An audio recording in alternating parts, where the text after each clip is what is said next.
which is human error.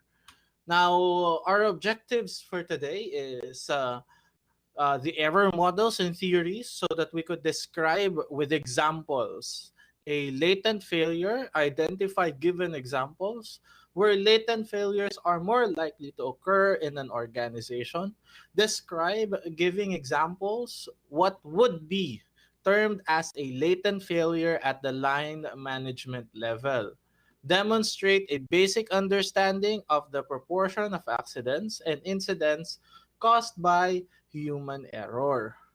Next is types and classification of errors in maintenance tasks. So we'll be able to identify and describe slip and mistake.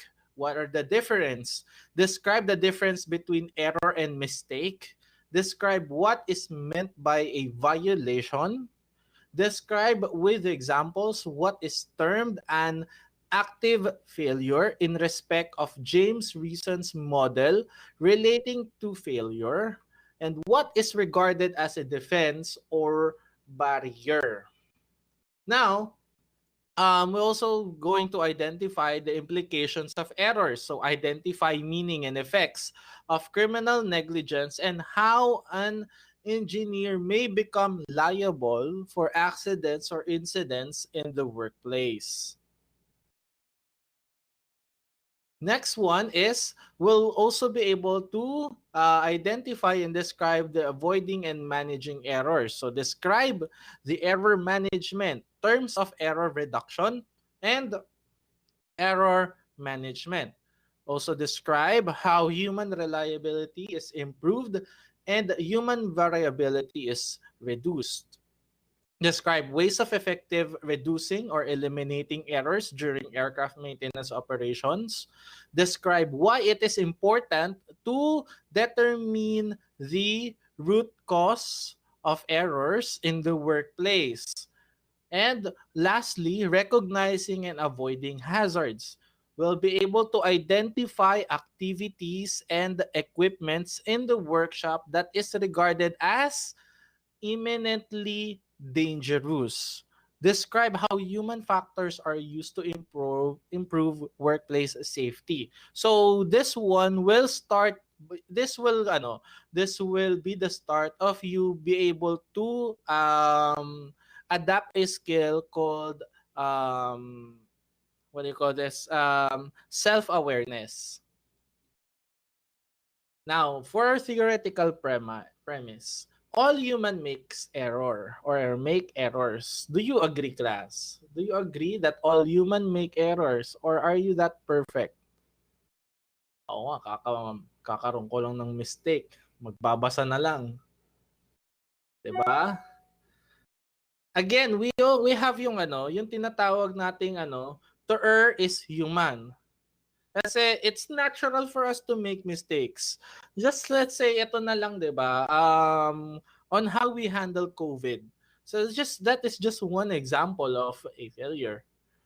Now therefore, systems fail because we are the one that provides the architecture for these systems to work.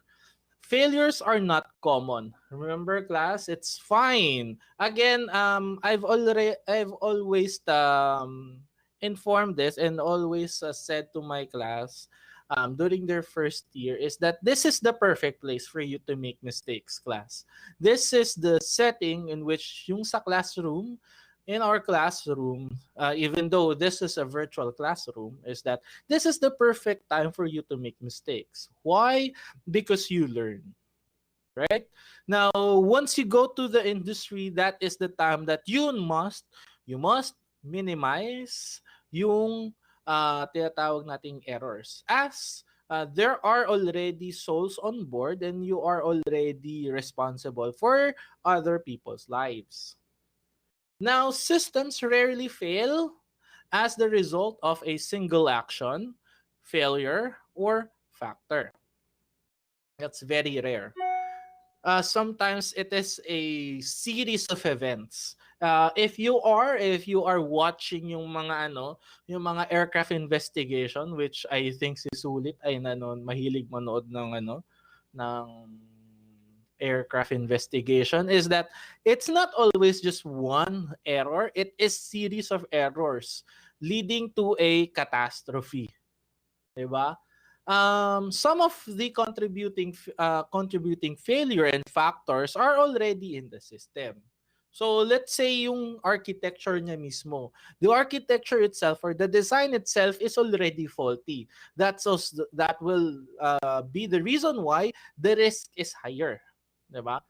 Now, the anatomy of organization accident is that it starts with the organization. So organization is management's decisions, and organizational process. Okay, so let's apply the context of what we have right now. Now, let's say our management is not that supportive for the students, 'di ba? Let's just say that walang pakialam yung management. Now, what will happen is that we won't be able to deliver our classes efficiently. So let's say wala talagang support. Ang mode of class natin is just messenger, right? So yun, 'di ba? Parang hindi siya effective. Kumbaga, it depends on how management will take care of the safety of the entire company or institute. If you get my point, diba? Now, task or environment, dyan papasok yan. Now, error-producing conditions. So, yung pagka-design, let's say yung design dun sa workplace, it could be one factor. There are a lot of factors, class. Next is violation-producing condition. This one is up to you, right? This is an individual level. Kasi it's up to you if you're going to violate yung regulations because you already know the management has already put forth those regulations, safety precautions, safety procedures for you to follow. Now, it is up to you if you're going to violate it. Alright, class? Now, next is, again, pasok pa rin yung individuals. Dito papasok yung it's either error or violations. Now, class will still be discussing this one later on, but I just want to know from the class, what is the difference of error and violation? So, what's the difference, class? What's the difference between error and violation? Sir, error. Sulit. Ay, sulit pala. Go ahead. Sir, yung error, parang normal lang siya mangyari kasi nga, we're humans. Hindi man tayo perfect ganyan. And yun, possible talaga na magkaroon ng error. Pero violation, sir, parang it's your choice na merong certain rule tapos hindi mo siya sinunod. Or hindi mo alam yung rule na yun tapos unknowingly nilabag mo siya, sir. Ayan, very nice answer from Mr. Sulit. So again, as well, dun sa chat natin, yung error, sir, is di mo sinasadya. That's actually correct. Now, let's say there is a slippery floor. Let me give you an example, class. There is a slippery floor and the management or yung si janitor, hindi niya linagyan na slippery when wet or naglilinis doon. Now, if you go on to that area and nadulas ka, that's an error. Because you did not see anything, 'di ba? You just walked onto it and then hindi mo sinasadya, bigla ka na nadulas.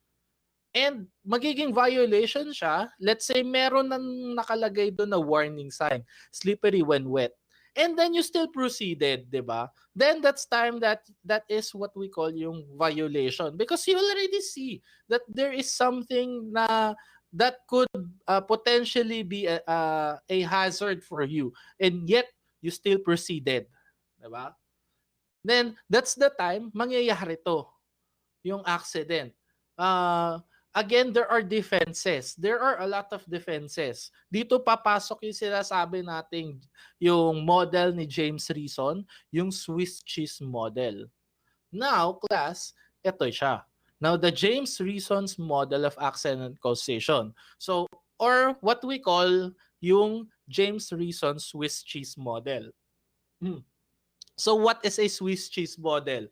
Mag-drawing tayo ng box dito. A Swiss cheese is yung cheese na yung maraming holes. it has random holes, class.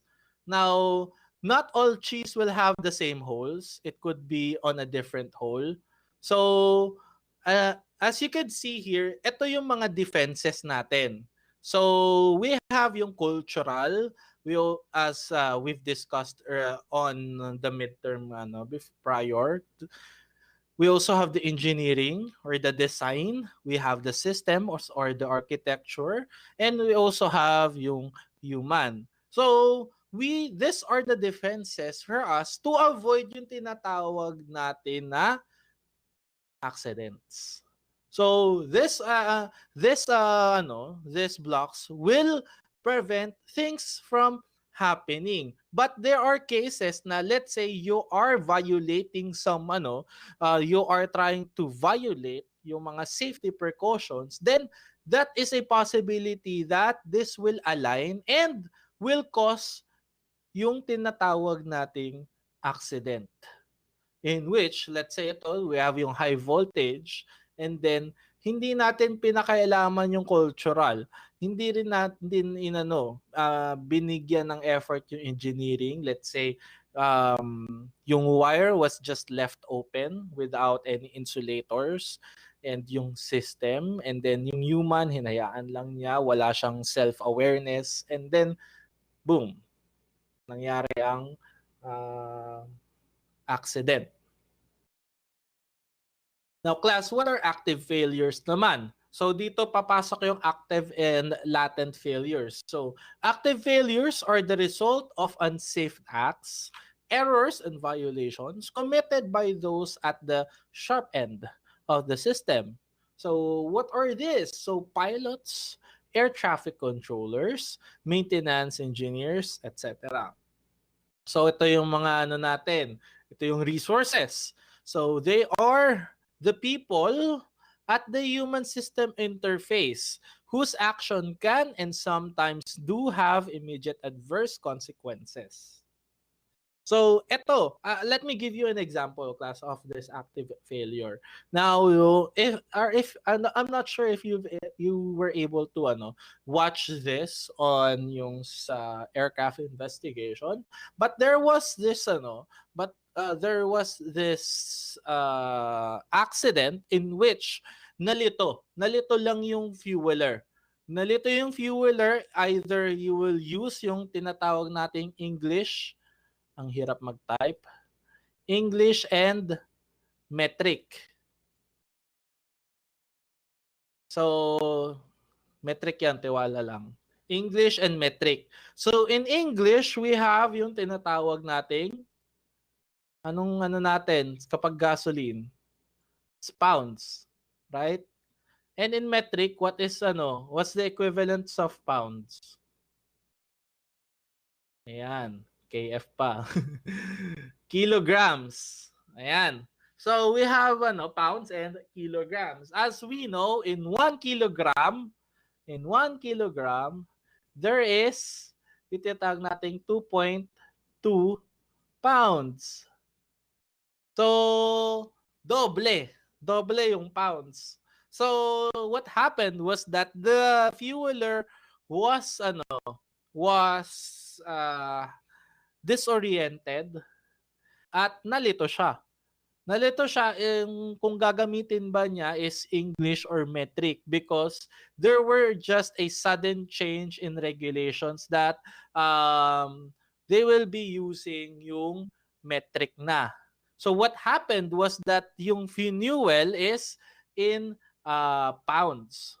So nangyari, the flight has half of the fuel needed. So nangyari, nawalan siya ng fuel at the middle of the flight because kalahati lang yung nailagay.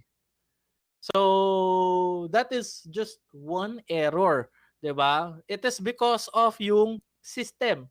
There was changes in the system and hindi na-inform lahat, and then hindi nabigyan ng proper training. That's why nagkaroon ng consequence because of that. Ayan. Now, active failures as well as unsafe are committed by those at the sharp end of the system. Actions are usually have intermediate adverse consequence. Now, example for this is a mechanic who forgot or who forgets to lock wire a bolt having been interrupted by a work colleague would be considered an active failure. Diba? Class, by just reading here or by just reading this example, let's try to identify let's first identify yung tinatawag nating dirty dozen, dirty 12.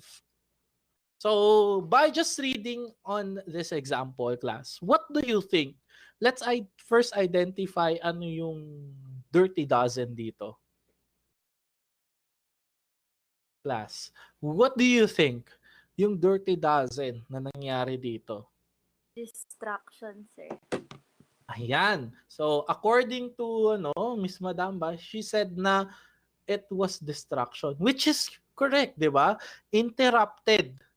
Here, it was interrupted. She was doing something or he was doing something and then suddenly a colleague interrupted his work. Now, that's the reason why we have yung mga tinatawag na safety nets, right?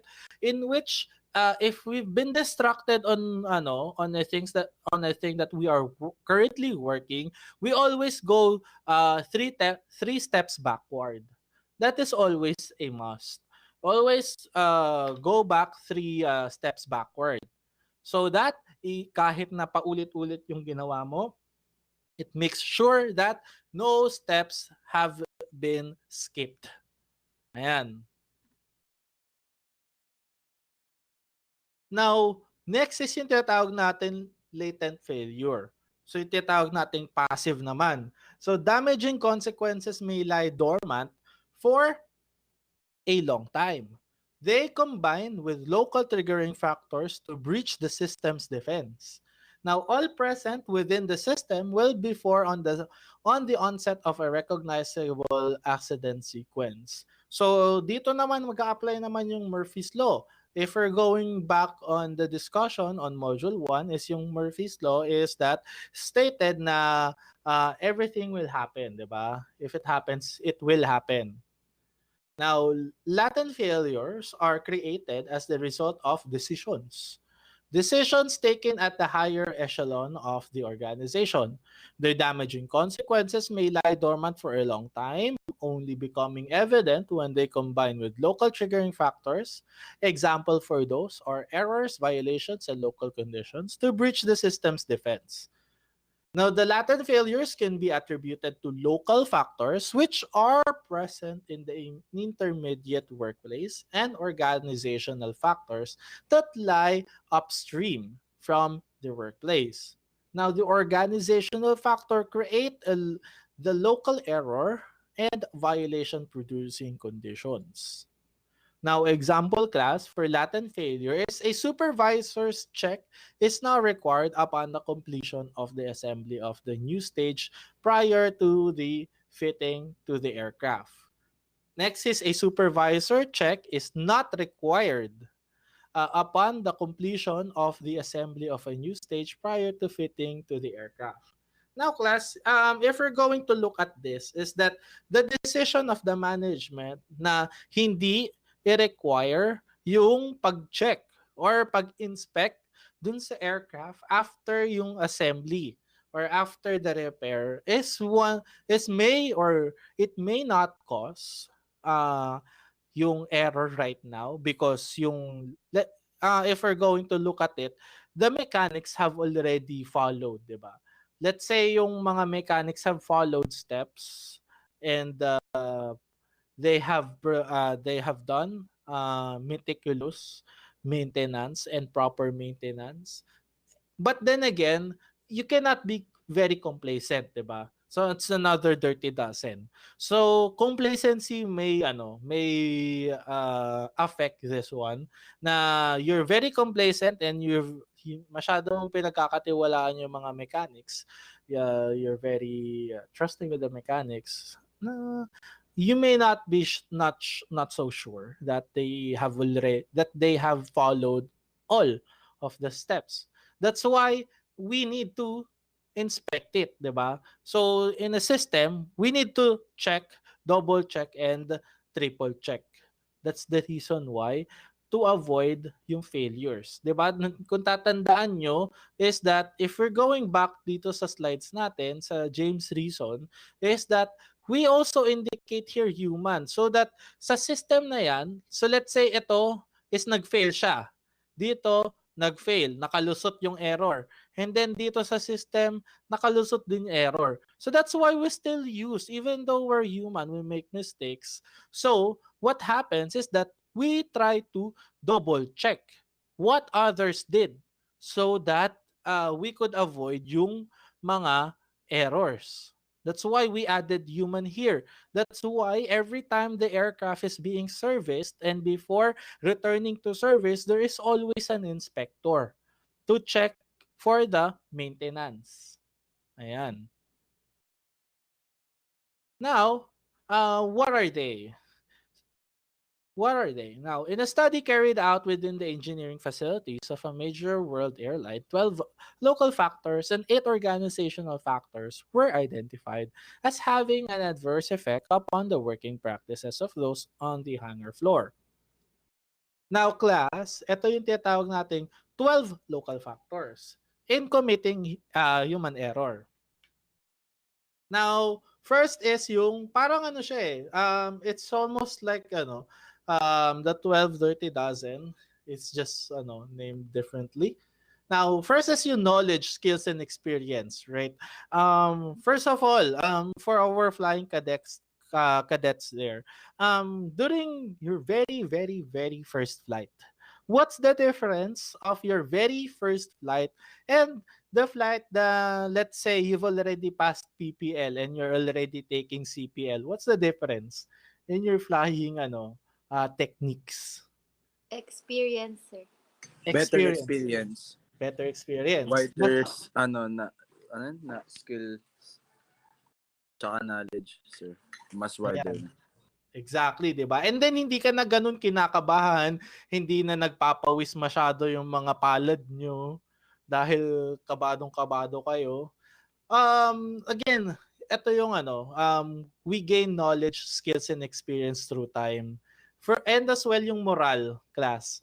This is what I actually believe that for pilots kasi, especially for pilots, na hindi mo dapat sinisigawan yung yung cadet trainee mo. It's because yes, it was the way back then, but it's different nowadays. Na it's not a moral boost if you're just going to shout the student, 'di ba? It's not effective na you'll put your iron hand on the instruction. It doesn't work all the time. It has been tested. It will be effective for some people, but not all people. So again, if the morale is high, then there will be effective. You'll be able to be effectively finish the job and perform efficiently. Tama ba, Rika? Ayan. Parang napa-silent na lang siya. Next is tools, equipment, and parts. Diba? Next is ito. Mahirap naman, class. Diba? Kapag wala kang mga proper tools, equipments, and parts, dito na de-delay yung trabaho. Diba? Dito nagkakaroon ng using other tools to supplement the proper tool that needs to be used. Which is, there is a potential na masira yung isang equipment or yung tools because you've used a different tool, right? Next is support. Of course, this is needed. Remember, class, that kapag kayo ay hindi kayo marunong makisama sa inyong mga katrabaho ay mahirap. It's not a good time in aviation if you cannot blend with others. It's needed.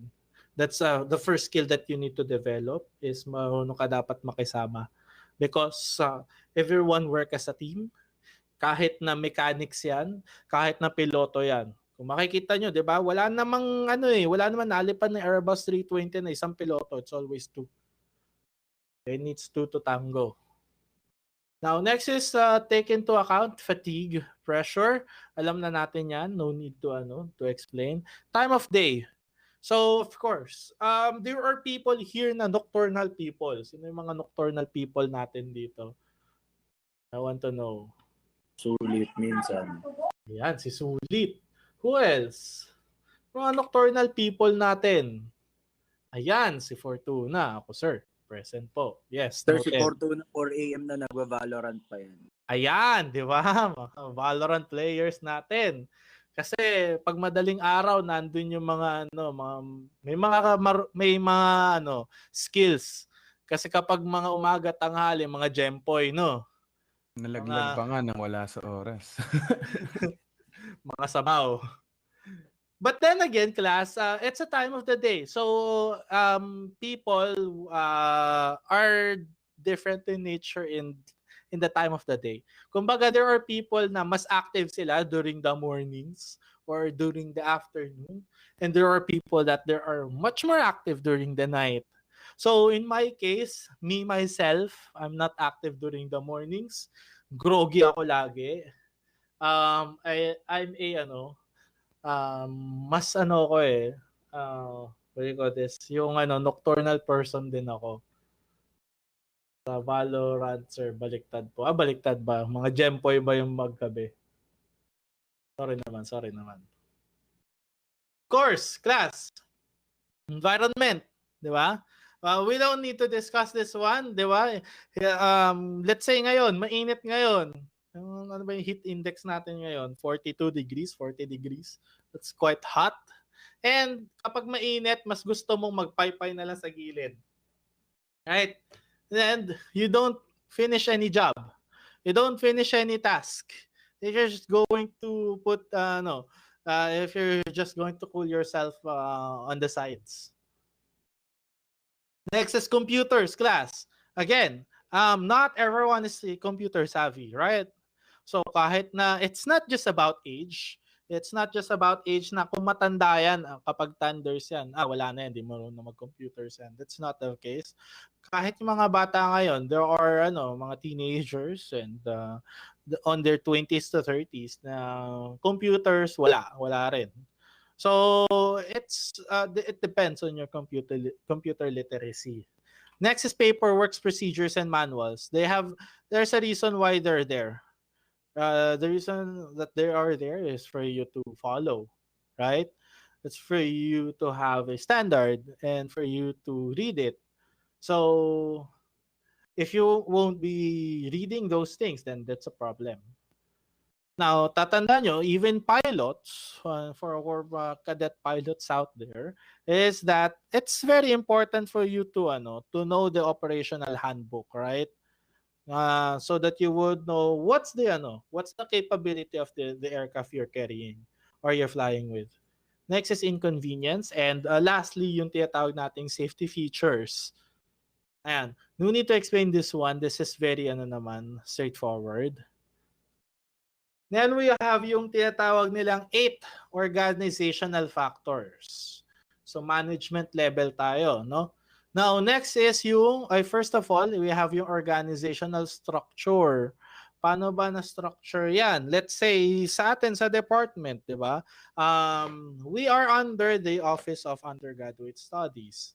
And then, below that one, we have the designated program chairpersons. And then, under them, we have yung mga faculties for the specific program. Now, kapag sa organizational structure pa lang is gulo-gulo na. Let's say, walang mga departments, di ba? Bahala na. So, kung sino-sino na lang, di ba? Isipin nyo na lang, class. What will happen if kayong mga natin dito, flying cadets natin, or kahit yung mga avionics natin, isipin nyo yung mga major classes nyo is ang nagtuturo sa inyo is tourism major. Walang structure. Bahala na kung sino pwede magturo. 'Di ba? it's already that's already a factor, that's already an ingredient for something catastrophic event will happen.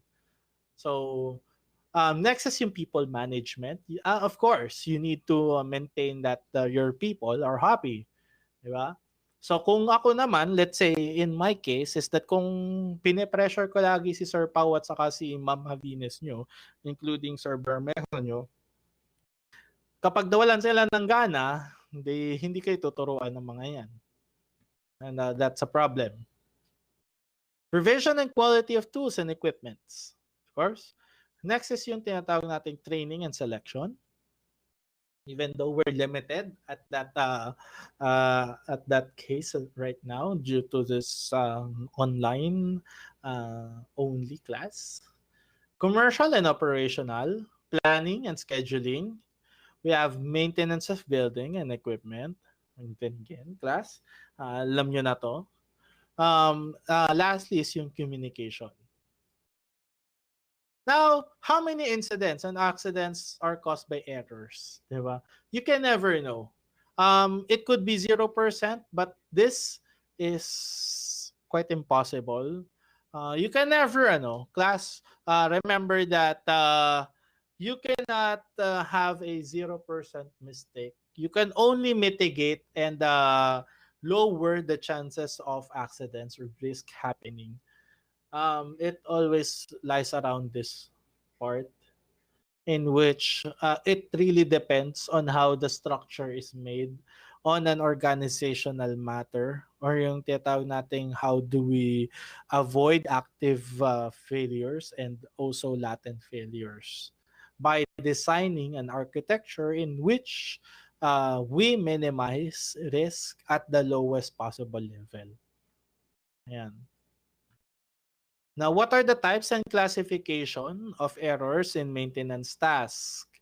Now, yung mga tinatawag nating unsafe acts. So, unsafe acts is, first of all, we need to know, is it intentional or unintentional? Diba? Then, what happens is that sa unintentional, dun magkakaroon ng slip and lapses. Let's say you're not intentionally doing, hindi mo alam na there are proper procedures because you were not trained properly, then nagkakaroon ka ng mga slips and lapses in which may nami-miss out kang step. So doon magkakaroon ng failures. So intrusions, omission, reversal, misordering, and mistiming. Memory failures is omitting planning items, place losing, forgetting intentions. But paano naman kapag sinadya mo, di ba?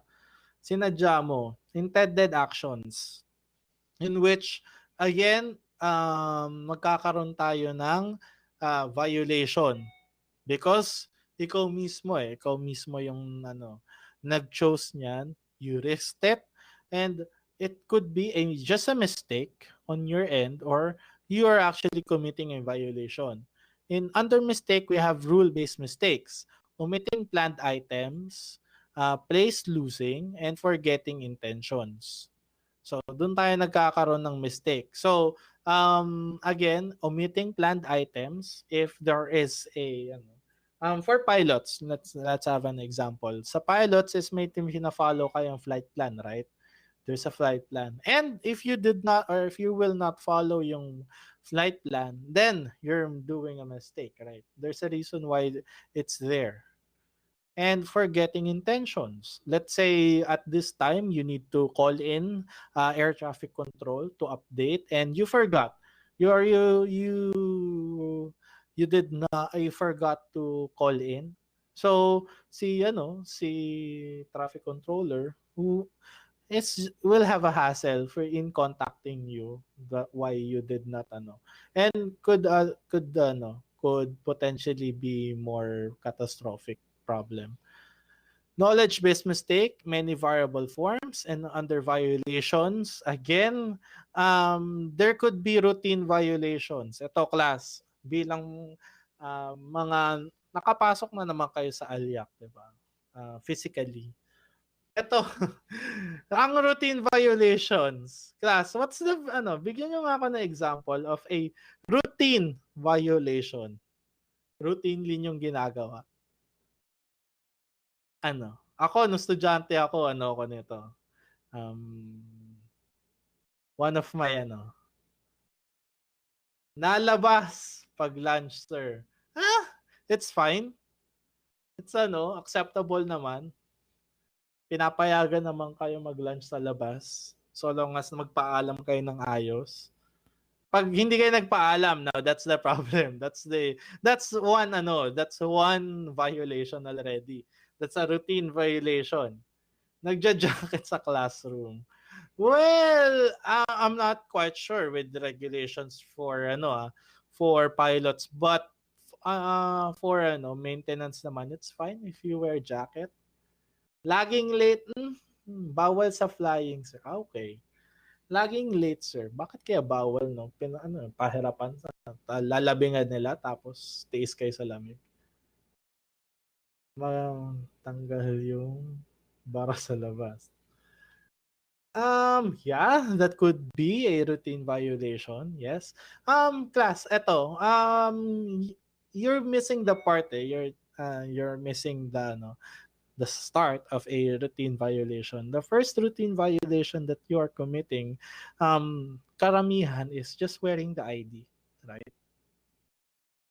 That's the number one. Simpleng ID na lang, hindi masuot, right? So, maraming dyan. Marami ang X kagad dyan. Na you know that may post naman, di ba, sa labas, no ID, no entry. So, then again, you routinely na since yung security is maluwag, hindi kayo sinisita. And for some for our technical people here na dapat talaga is naka-tuck in kayo. But then again, para sa inyo, uncool siya, hindi siya maganda tingnan. And you usually tuck out your uniform. So that's one routine violation. Exceptional violations and acts of sabotage. So sa act of sabotage, ito class, ito yung yung mga kalokohan natin, mga kalokohan ng mga natin, malalakas ang loob ng estudyante. Again, I've been there, done that then. Is that is let's say magdadahilan kayo, you will sabotage the class. So it's very normal, 'di ba? It's very normal class yung yung nagbo-boycott. So ayan, yung boycott na yan is you're sabotaging the entire class, right? Imbes na makapagklase tayo ng araw na yon, wala. Kasi kayo mga magkakaklase is nag-usap-usap kayo, walang papasok ang pumasok pangit. Ang pumasok hindi natin friend. Ganyan. Kaso may isang papasok at ilalaglag ang buong klase, no? Yan yung masama. But then again, if we're going to look at it in the other way around, is that you practice camaraderie, you practice teamwork. Because kapag may nagsabing isa na walang papasok, is nakisama ka naman, right? Even though it's a negative, there's still something that you need, you'd be able to get there na you practice camaraderie, you practice teamwork, diba? But then again, that's bad. Don't do that. Don't do this. Act of sabotage. Now, slip and lapses. What are this difference? So, attentional failure, intrusion, omission, reversal, misordering, mistiming, and memory failures, submitting planned items, and place losing, forgetting intentions. Ito lang yung kanina, class. So, under mistakes and violations, mistakes is rule-based mistakes, misapplication of a good rule, application of a bad rule.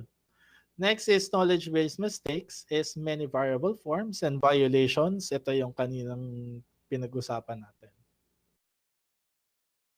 Now, what are the error-producing conditions? Ayan. So, paano ba nangyayari yung errors natin? So, first of all is unfamiliarity with the task. Yung example ko sa inyo kanina is kapag bago pa lang kayo sa flying is that hindi pa kayo experience. So, kinakabahan kayo and then maraming errors talaga. So, if you're going to compare nung hindi pa kayo nakakapag first solo at yung una kayong lumipad, ang daming mura for sure. Maraming mura, palo, I'm not quite sure if paano paanong rules and regulation ng mga flying school na pinapasukan nyo or under ALIAC is that, ayan, may pinapalo, may sinisigawan, may namumura, kapag bago pa lang. But then again, if you have already piled up the experience needed for flying, and ayan, bahala kayong lumipad mag-isa. Mag-cross country kayo mag-isa. Walang problema. Diba? Next is time shortage. Dito papasok yung pressure, right? So, that's why I'm very proud dun sa sa XMTD.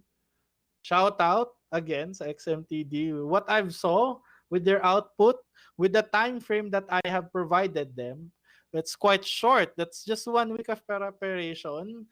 But then again, they pulled it off. Diba? They were able to provide an output that is worthy for their team, for the name of their team. Ayan. So, next is poor signal. Yan. Of course, noise ratio. So, sa poor signal, it doesn't mean na, di ba? Example natin mga phones natin, class. Oh, shout out, PodHub. Tawag dito. Yun sa mga phones natin. Kapag may kausap kayo sa phone, class, pag mahina ang signal, what happens? Mahina signal, what happens? Or mabagal data,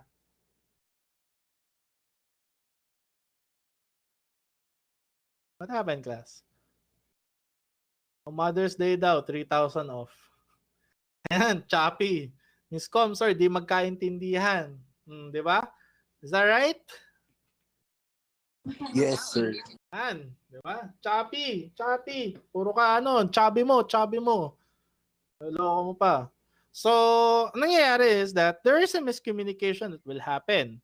So, even though ito is sa noise ratio naman is that kapag naman maingay doon sa environment natin, again, the problem is how we relay the information from point A to point B.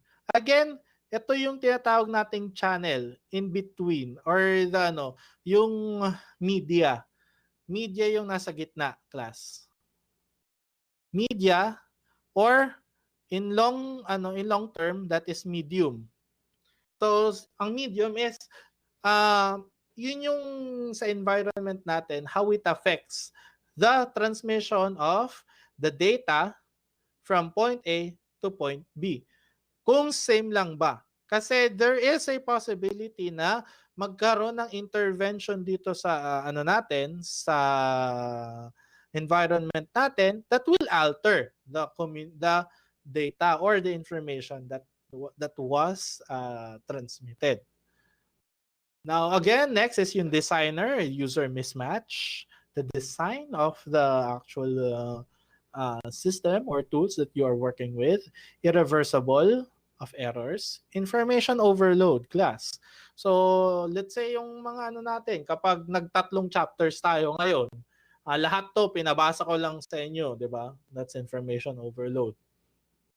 Next is negative transfer between tasks. So again, if you've started your day wrong in a negative, magtutuloy-tuloy yan.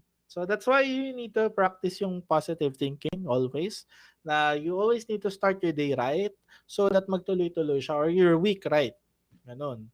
Since it's a Monday, then you need to be energized so that for the entire week, you have the energy, you have the mental capacity para ma-withstand mo yung buong week and still be efficient.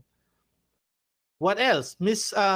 Misperception of risk. Again, class, yun yung masyado tayong complacent and confident enough na nothing will happen wrong. So that's why we don't see any potential risk even though there is.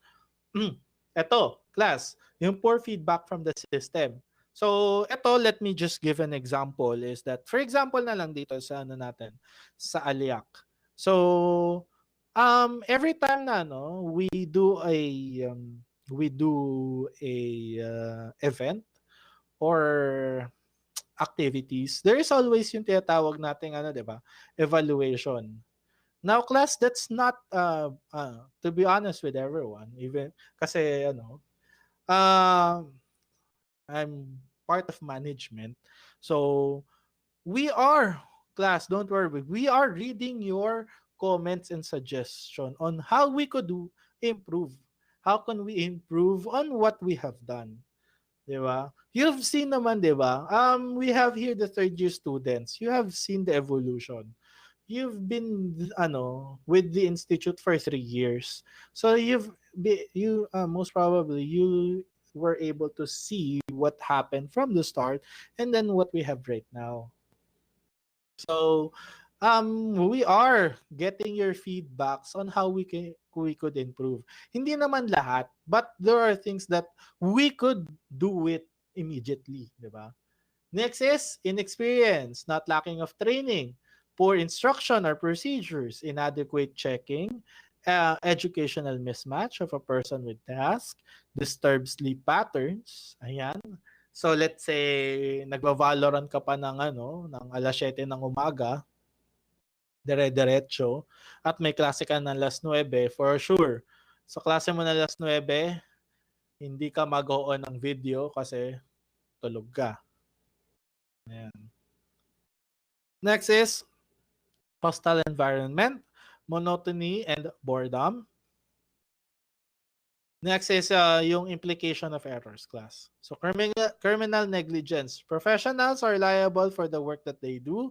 That includes maintenance engineers. If you could reasonably have been expected to do a job right and you don't, you may be criminally negligent. Diba? So let's say ito na lang sa amin, sa mga instructors. So we are responsible to teach you. So kapag hindi namin ginagawa yon, that means we are criminally negligent. Ayan. Kasi we're tasked to do that one and we're not following or we're not doing the tasks that we need to do. Now, what about for liability of mechanics? The fact is that mechanics are liable for the work that they do and the inspection they sign off. At this stage, the law generally has a blame mentality and you should be aware of that. Now, ito 'di ba, class? Let's just apply on ito is lahat naman kayo is very aware naman on the situation at hand, right? So, this is quite normal, especially in the Philippines, that we try to blame something.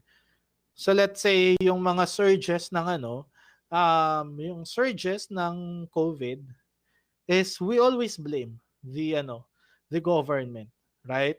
That's always the case. Lagi na lang DDS, 'di ba? Yun yung mga nababasa niyo sa Facebook. Yeah? Yes? Yeah? Wrong? No? So, we always try to blame the government because of the rules and regulations that they impose, yung IATF guidelines. But we also need to assess ourselves, di ba? Alam naman natin bawal lumabas pero ikaw ay labas ng labas. So, di ba? Paano kapag you are asymptomatic and you don't know, right? And then kung saan ka pupunta, of course, there is transmission there. So we always need to take into account ourselves first. We need to assess ourselves first before we blame others. So, ayan. But then again, for yung in our work-related things is that, again, your mechanics, for those who will be pursuing the mechanic, again, you are responsible for the flight, diba? As well as once all the doors are closed dun sa aircraft, then yung captain naman, the captain is liable for the safety of the souls on board. Ayan. Kasi once all the doors are closed, as per ICAO and the FAA, all the regulations, once the doors are all closed, that means that the aircraft is already on flight. Tandaan nyo yan. Hindi na bubuksan yan unless immigrations. Sila lang ang may kapangyarihan. But aside from that, kapag na-close ng doors, hindi na pwedeng buksan yan ulit. That's why kapag yung mga late na sa flight, is kapag nag-close na ang doors, wala na. Next flight ka na. Hindi ka pwede magpumilit unless ikaw ang immigrations. Now, avoiding and managing errors. So, error management or EM is very broad term covering a wide variety of measures. This can be classified under two headings. So, we have yung error reduction and error containment. Sorry. So, error reduction is measures designed to limit the occurrence of errors. So, next is yung containment is measures designed to limit the adverse consequences of the errors that still occur. So we contain them, and then yung isa naman is reduce it. Now, error management in its general sense is as old as organizations with potentially hazardous operations. Today, all such organizations employ a wide range of error reducing and error containing techniques. An aircraft maintenance, these include personnel selection. Ayan. Again, in our case is that kapag sa teaching naman, we try to hire yung mga competent instructors. So next is human resource management. How will you utilize all the people or all the resources that you have? So let's say sa natin sa tawag dito sa ating mga pilots there is ang tinatawag kasi nila dito is CRM, crew resource management. So once on flight, you need to utilize all the resources within the cabin. So kasama lahat doon ng flight crew.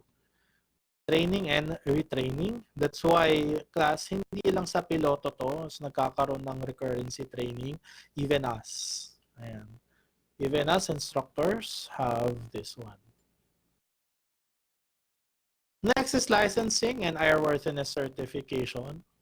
Again, no need to is that the aircraft cannot fly without an airworthiness certificate, and of course you yourself needs to be properly licensed for for the specific aircraft. Now for AE, since we have AE students here, yes, there is a licensing for AE. As for AE, ang pwede nyo makuha is ito, AMT. Hindi nyo pwedeng makuha yung AMS kasi it's a specialization. So, AMT pwede nyo makuha yan, pero matagal. Tapos isa-isa lang. So, power plant muna, or it's your choice, or airframe. So, power plant or airframe, pili lang kayo. Pero kasi kapag AMT graduate, automatic parehas nila makukuha yan. Kapag naman aerospace, kapag AE ka naman, pili ka muna, isa muna. And then you need to accomplish yung experience needed to take the other one naman. Next is checking and sign-offs. Of course, this is normal. Quality monitoring and auditing. Next is incident reporting system. Next is procedure, rules, and regulations. Of course, class. Reliability naman. Let's talk about human reliability. So we have yung risk assessment techniques. So in HRA analysis, the probability that human operator might misread a display, for example, is included among the mechanical and failure modes that might cause a process plant to move outside its operation envelope. Now, human variability is individuals, different strengths, and different weaknesses, stereotypical maintenance engineers. So, again, wala nang magkakaparehas dito. May kanya-kanyang silang strengths and weaknesses. That's why we always work as a team so that we could cover each other's weaknesses and be efficient in working. Now, determining root cause. Ano bang root cause ng isang error? After it happened, we need to identify that. So one major goal of any aviation maintenance manager is to reduce the number of errors that occur in his or her part of the organization. So it is perfectly reasonable to expect them to be able to identify various types of errors, identify their root cause, and to manage their cause and reduce their effects. So dito papasok yung tinatawag nating um, proactive approach class, in which we try to find the root cause. So what will happen is that the next time that it happens, hindi na siya mangyayari. Kasi we have already identified the root cause and we have already placed yung mga mitigating system to avoid it happening again. Now, root cause of error in the workplace is root cause categories. Is it under organizational factor? Is it under supervision? Let's say in my case, diba, I supervise the instructors under the AV department. So, meron ba? Meron bang problema sa mga instructor nyo or what? Meron bang hindi nagtuturo sa inyo or mali yung tinuturo sa inyo or whatever? Next is incident. Preconditions. And we also need to take into account yung unsafe act. Now, organizational factor, class, kindly read this one na lang. This is, I don't need to explain this one as this is very straightforward lang naman.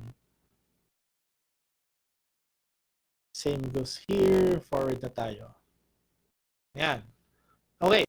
So, next is recognizing and avoiding hazards. So, danger in the workplace, class. Danger in the workplace. So, kailangan kasi we need to be, we need to develop yung tawag natin self-awareness so that we could assess risk in our workplace. Now, numerous studies and statistical reports show that the workplace can be dangerous. It will always be dangerous. Now, this is especially true for workplace environments with heavy parts being moved about, with rotating machineries with toxic or hazardous materials, and with work locations that are above the ground. Ayan. So, there are potential risks, diba? Especially, let's say, if you're working high ground, there are risks na pwede kang mahulog, you may slip and fall, and so on and so forth. Now, all of those factors are present in the aviation maintenance shops. Now, the study of human factors has made significant general contribution to the workplace safety. So that's why we reinvent, we innovate, so that we could lower the risk. Kasi, natandaan nyo, if we do not innovate, we do not how do you say this? We do not, paano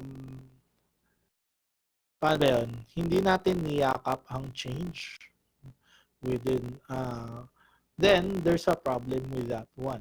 Kasi without change, safety or risk will definitely go up.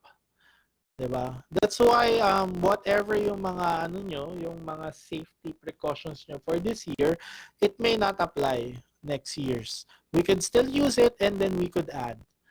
So that yung yung errors natin could be lower or could be reduced furthermore. So much of this work is directly applicable to the aviation maintenance workplace. Now, class, mas mention ko kanina earlier is to err is human. Now, the ultimate fear of any maintenance supervisor, technicians, or inspector is that an error, once committed, will remain undiscovered and ultimately lead to an accident. Diba? So, ito kasi is, ito yung tinatawag natin mga violations, diba? Na let's say hindi siya hindi siya nahuhuli, di ba? Ang nangyayari niyan is nagiging routine. And then you will never know na let's say 5 out of let's say dun sa sa ginagawa mong 10 job task. Let's say 8 doon was good. Nothing happened. You can never say that the other 2 may do the same. It could lead to an accident, diba? Now, that's the reason why we try to avoid yung mga tinatawag nating pasaway. Now, the vast body of human factors research shows that the certainty that human beings will commit errors. So, tatanayo, you will always commit errors. That's why there is always someone there beside you. You are a team so that we could avoid yung mga errors. Now, over the last 50 years, we have come to understand that many of the factors that contribute to human error. So, class, ito rin yung reason why Airbus is going for a more computer-centric flight. They try to minimize human intervention because naniniwala sila na again is human will commit errors. Naturally will commit errors. So to mitigate that, they use yung computers. But then again, computers might be defective din. Kasi computers are handled by human. They are maintained by human. Diba? So, it's just a cycle. So, we're able to control some of these. Ayan. Yun nga, diba? Yung kanina sinasabi ko sa inyo kanina is that mga systems in place to aid yung to aid our errors. Now, class, ito, I'm not sure if you're using this one, di ba? Kapag may mga essay or pag may pina-assignment si sir, ang ginagawa nyo is nagagawa kayo ng Grammarly para sakto-sakto naman yung mga grammars natin, no? Hindi tayo sablay-sablay. So, ayun. So, that is just a system or a software that aids us, right? And as well, si kaklase rin, no? So, hingi ka ng ibang system na yan. Now, when control is combined with a God-human factor design and testing techniques, the effects of many sources of human errors can be controlled, which is, we're not yet there. There are always limitations in technology, class. Diba? So, let's say na lang, diba? Our phones na lang. There are limitations na, let's say our smartphone, we're playing. So, ano ba mga ML? Hindi naman ML eh. It's very light. Ano bang mga heavy na na games? Apex? I'm not sure. Ano ba? So there are mga heavy na games sa atin sa mga phones natin, and then once we reach dun sa temperature, if the temperature is too hot, what happens is that our phones will throttle down so that ang nangyayari is babagal yung phone natin. So there is always a limitation with the systems that we're using. So hindi siya laging consistent. So this one, we're not yet here. Now, class, what do you have questions? Do you have questions regarding dun sa natin? Diniscuss natin? Any questions?